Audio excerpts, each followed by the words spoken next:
There were no names, no rules, just men, shadows, and desire. I stepped into the red room, and by the time I walked out, I wasn't the same man. Before I continue with the rest of the story, kindly do me a little favor. Please hit the subscribe button, give this video a thumbs up, and don't forget to comment your favorite part of the story below. I love reading your thoughts and reactions. They truly keep me going. Now, allow me to take a moment to appreciate you. Yes, you. Thank you for making us a 600-strong community. Each one of you is a pillar of strength, color, and courage. This journey wouldn't be possible without your love, your voice, and your presence. You are making the queer community proud, and I see every one of you. Your support is not just a number, it's a movement. It's light in the dark. It's love, loud and unashamed.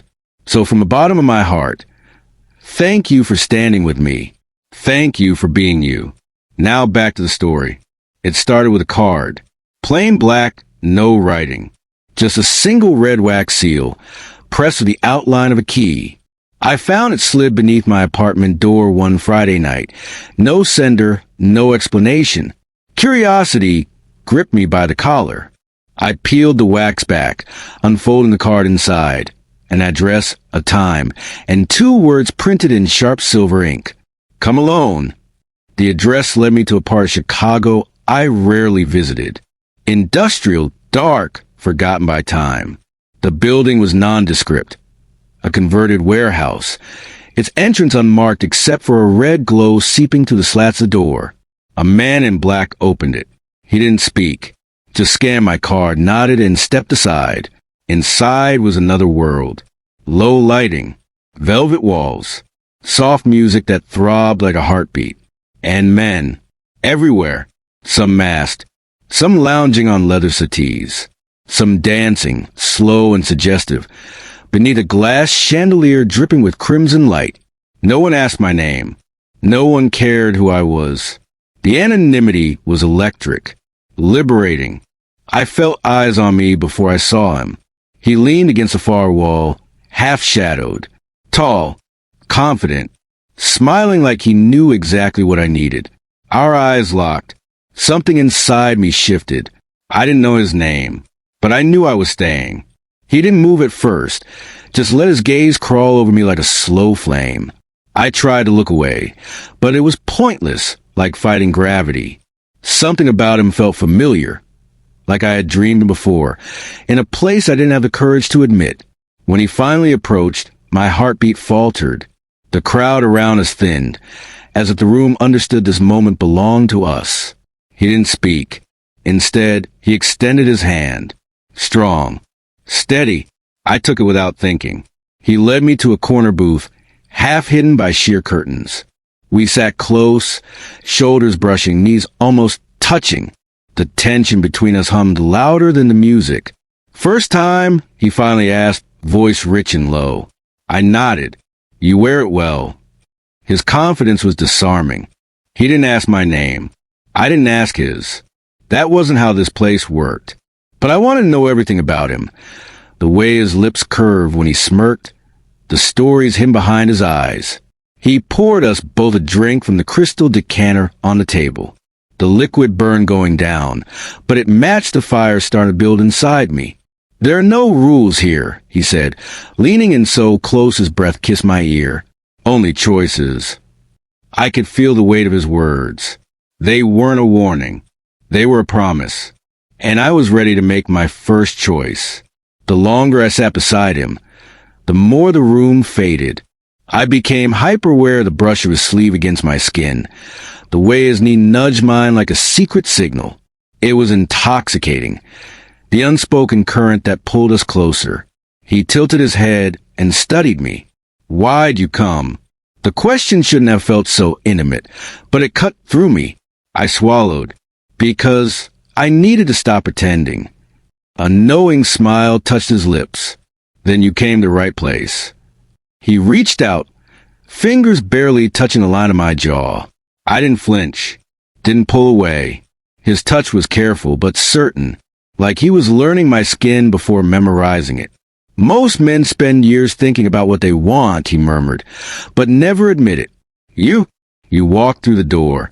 That says something. I leaned in, my voice barely audible. What does it say? His thumb traced the curve of my cheek. That you're done waiting. My heart was a drum in my chest, loud and steady. I should have been nervous. I wasn't. There was no shame here, no masks, only the electric freedom of being seen. He stood slowly and extended his hand again. Come with me. This time, I didn't hesitate. I let him lead me past the velvet curtains, down a hallway bathed in shadows and secrets. At the end was a door, red, just like the seal on the card. He opened it, revealing a room that pulsed with quiet heat. A single lamp glowed in the corner, casting golden light over a leather chaise, heavy drapes, and a wall-length mirror. He closed the door behind us, and suddenly I was alone with him. And finally, I wasn't pretending. The moment the door clicked shut behind us, the world outside dissolved. The room was warm, bathed in that soft golden light that softened every edge. He didn't rush. Instead, he moved with deliberate calm, like he was reading every line on my skin, every flicker in my eyes. I caught my reflection in the mirror, him and me, side by side, shadows blurring the line between us. His hand found my wrist, steady and grounding. That touch, so simple, sent a shiver through me I couldn't hide. He leaned in close, his breath whispering across my neck, and I felt every unspoken promise hanging there. The air between us thickened, charged with anticipation. It wasn't just about the physical. This was something deeper, something uncharted. His fingers traced a path along my collarbone, tender but urgent. I met his gaze in the mirror, and the silent understanding between us said more than words ever could. In that mirrored light, I let go of every hesitation.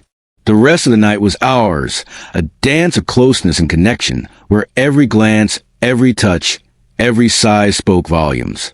We didn't need to say much. The anticipation, the intimacy, the unspoken desire, all of it filled the space between us, drawing us closer to a moment I'd been craving without even knowing it. The night deepened outside the red room, but inside, time seemed to slow, stretching between us like a living thing. His touch was electric. Every brush of his fingers a whispered promise. I felt deep in my bones. We talked in hushed tones, our voices barely above the soft music, playing somewhere beyond the walls. I shared pieces of myself I'd hidden away, secrets folded carefully in the corners of my life. And he listened, really listened, with a patience and intensity that made me feel seen, truly seen.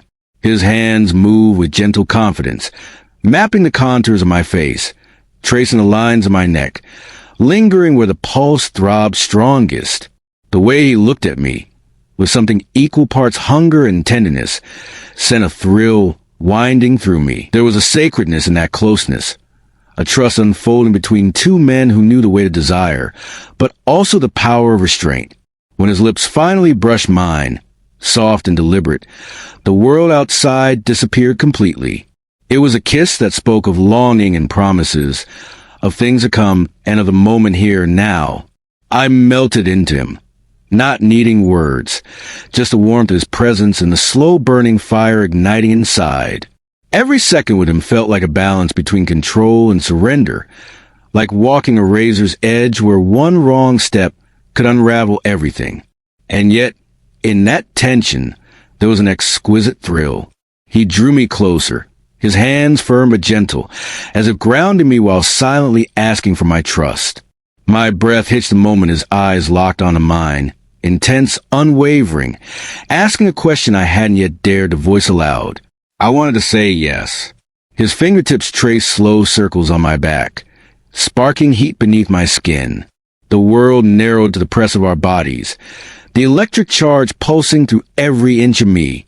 We were suspended in a moment that felt both infinite and fleeting. I could feel the weight of his expectation, the careful way he held the space between us, inviting me to let go, to surrender, to be more than I had ever allowed myself to be.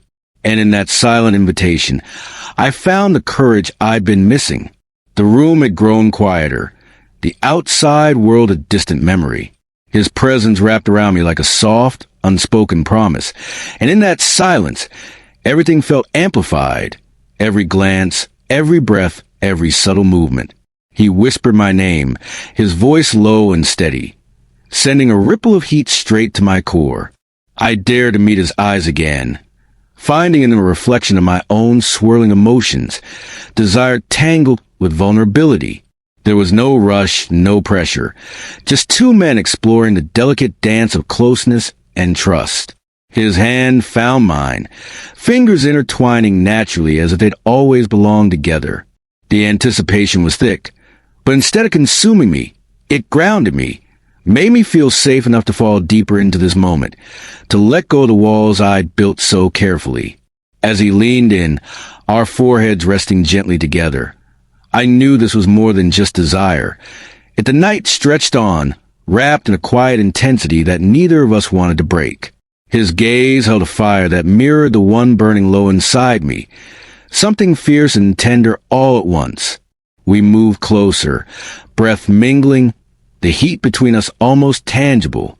Every touch was deliberate, like a secret language spoken only by skin and sighs. I felt his hand slide up my arm, a slow, electrifying journey that left a trail of warmth in its wake. The subtle press of his fingers was both a promise and a question, urging me towards something I'd longed for but feared. His lips brushed my temple, soft and reverent, and I closed my eyes, surrendering to the moment. The world outside, the doubts, the fears, fell away until only us remained, suspended in this delicate flame of desire. There was no need for words.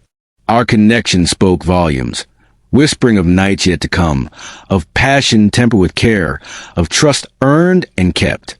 It was a beginning of something real.